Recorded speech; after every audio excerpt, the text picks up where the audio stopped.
Chapter 6. Into the Forest. "I wish Macready would hurry up and take all these people away," said Susan presently. "I'm getting horribly cramped." "And what a filthy smell this camphor," said Edmund. "I expect the pockets of these coats are full of it," said Susan, "to keep away the moth." "There's something sticking into my back," said Peter.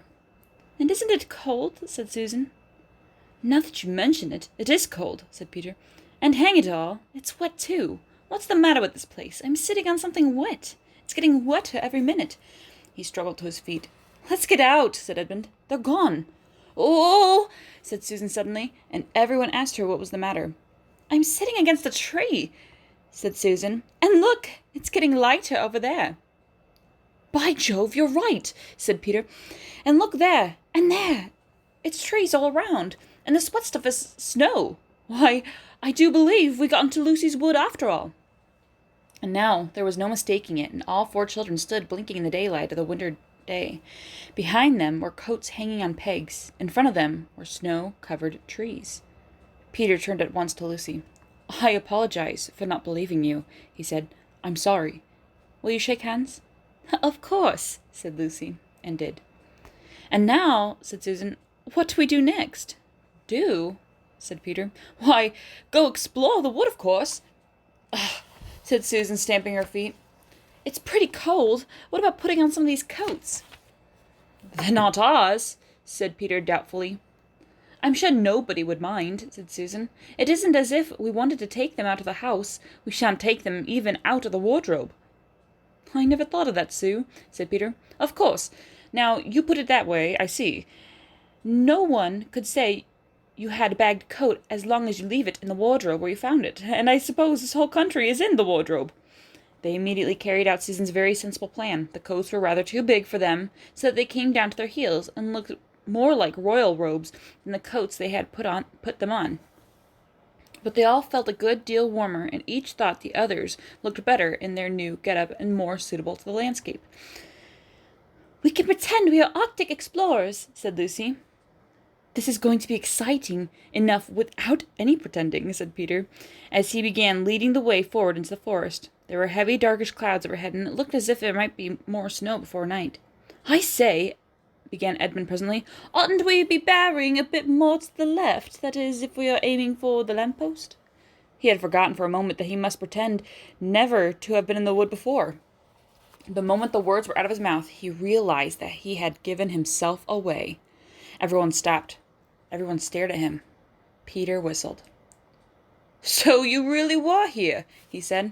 "That time Lou said she met you in here, and you made out she was telling lies." There was a dead silence. "Well, of all the poisonous little beasts," said Peter, and shrugged his shoulders and said no more. There seemed, indeed, no more to say, and presently the four resumed their journey. But Edmund was saying to himself, "I'll pay you all out for this, you pack of stuck-up, self-satisfied prigs." "Where are we going, anyway?" said Susan, chiefly for the sake of changing subjects. "I think Lou ought to be the leader," said Peter. "Goodness knows she deserves it. Where will you take us, Lou?" "What about going to see Mr. Tumnus?" said Lucy. "He's the nice fawn I told you about." And everyone agreed to this, and off they went, walking briskly and stamping their feet. Lucy proved a good leader. At first she wondered whether she would be able to find the way, but she recognized an odd-looking tree in one place and a stump in the other, and brought them on to where the ground became uneven and into a little valley, and at last to the very door of Mr. Tumnus' cave. But there a terrible surprise awaited them. The door had been wrenched off its hinges and broken to bits. Inside the cave was dark and cold, and a damp feel and smell of a place that had not been lived in for several days. Snow had drifted in from the doorway and was heaped on the floor, mixed with something black, which turned out to be charred sticks and ashes from the fire. Someone had apparently flung it about the room and then stamped it out. The crockery lay smashed on the floor, and a picture of the fawn's father had been slashed into shreds with a knife. "This is a pretty good washout," said Edmund. "Not much good coming here." "What's this?" said Peter, stooping down. He had just noticed a piece of paper which had been nailed through the carpet to the floor. "Is there anything written on it?" asked Susan. "Yes, I think there is," answered Peter, "but I can't read it in this light. Let's get out into the open air."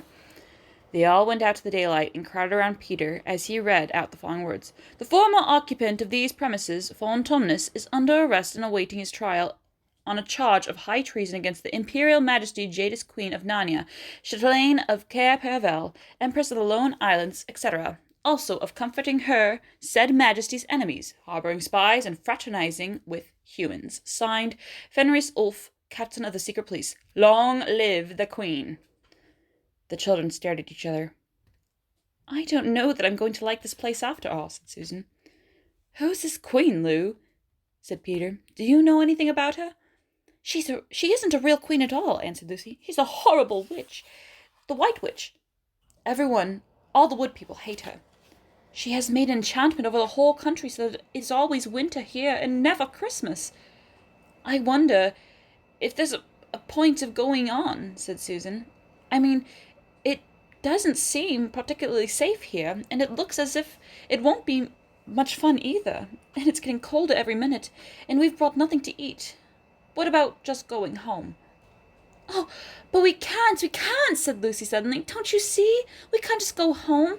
Not after this. It's all on my account that the poor fawn has gotten into this trouble. He hid me from the witch and showed me the way back.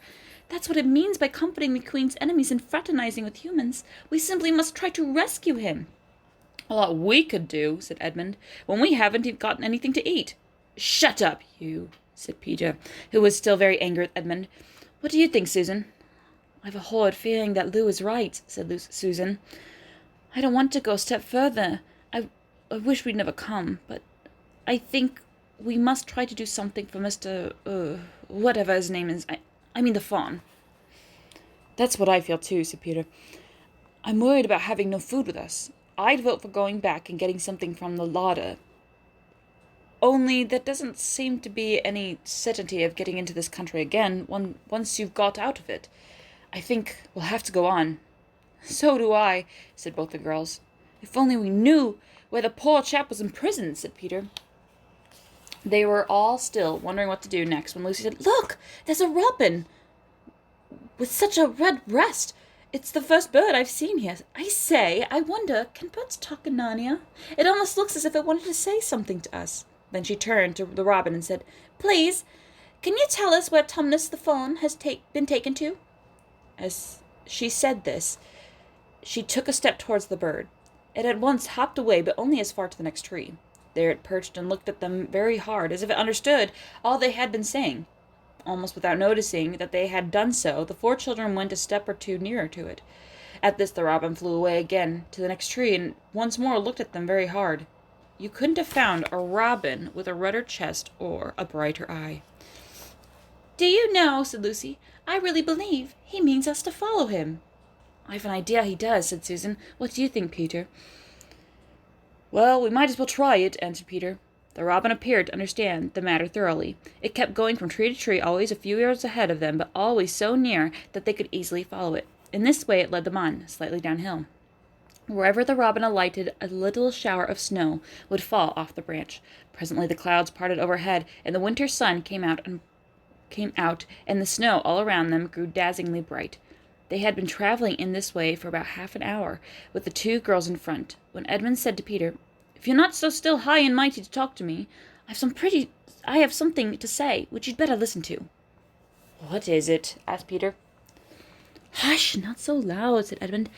There's no frightening the girls, but have you realized what we're doing? What? Said Peter, lowering his voice to a whisper. We're following a guide we know nothing about. How do we know which side that bird is on? Why shouldn't it be leading us into a trap?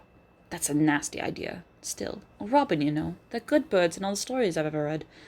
I'm sure a robin wouldn't be on the wrong side.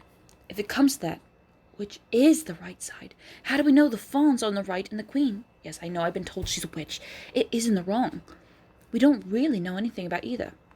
The fawn saved Lucy. He said he did, but how do we know?